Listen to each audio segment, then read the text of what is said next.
Two pretty big games we had this past weekend with the Wilkes-Barre-Scranton Knights. Obviously, two really close games, both games going in overtime.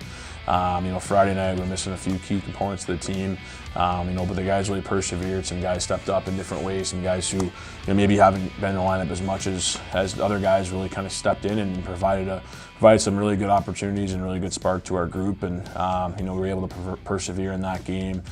We got up 1-0. And then power play goal, Ollie Benwell was able to tip that shot in from Alex Wilkins. And then, they were able to tie it up 1-1. The first two periods for us I thought were just okay, and then, Carden McPhail played well in that game. And then we got into the third. I thought we came on quite a bit, provided ourselves a lot of chances, a lot of opportunities. Their goalie played well.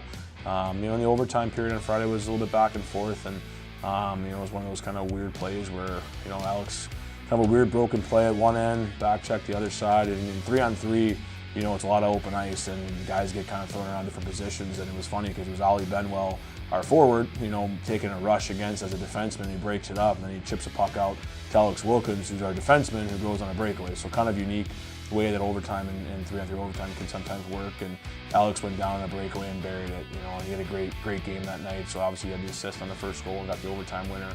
Able to win that one 2-1. And the next night, we got a couple guys back in the lineup. I thought we played a little better on Saturday night. For the most part, had a much better start. Obviously controlled a lot of the play, put a lot of pucks in net, but we had a tough time scoring. But we were able to get that game into overtime. Early on in the night, Cooper Lekenda played well, and we got up in that game, up 1-0. We ended up getting down 2-1. And then we were able to get, Carson Brer, about 2 minutes left, was able to bury one and tie it up for us. And went into overtime. It was a little quicker in overtime on Saturday night. Carson grabbed the puck from about our blue line, took it all the way down. He was fortunate to draw some attention, and Stocky found a great hole.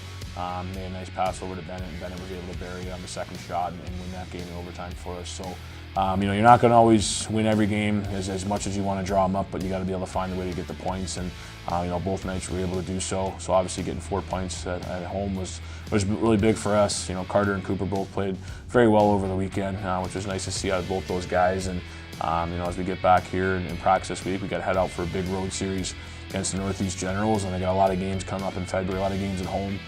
So we got 2 games here to finish out January, and then get into a big time stretch in February.